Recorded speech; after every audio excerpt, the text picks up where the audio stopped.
So the first thing that you might want to consider is that the world is a very complicated place. Now, we've talked about this before.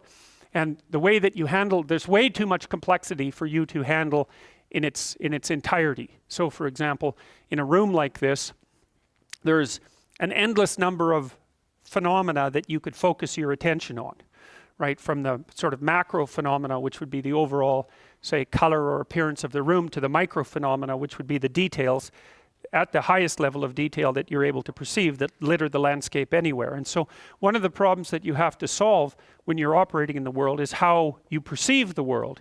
And we do that in part by making, I would say that we perceive low resolution representations of the world, and we also confuse those with the world. So when I'm looking at you, I'm really looking at what I perceive consciously is a low resolution representation of you, right? I only see the front of you to begin with. I only see your surface. And in some sense, you know, I even perceive you in some sense as a more or less uniform color. It's hard to tell exactly what color skin is. It's sort of a light pink, roughly speaking. But my perception is fairly, I don't know a better way of putting it than low resolution.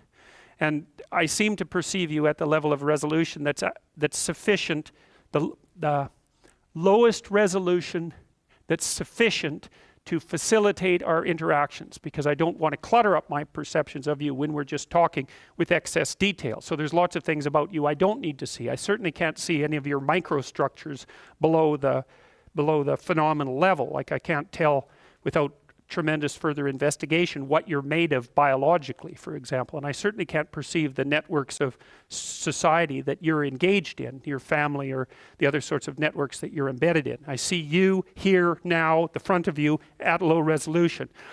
And you can tell that to some degree, and we've talked about this before, because if you see, say, animated movies that use very low resolution representations of people, like South Park's a really good example, because the animation in South Park's very iconic and simple.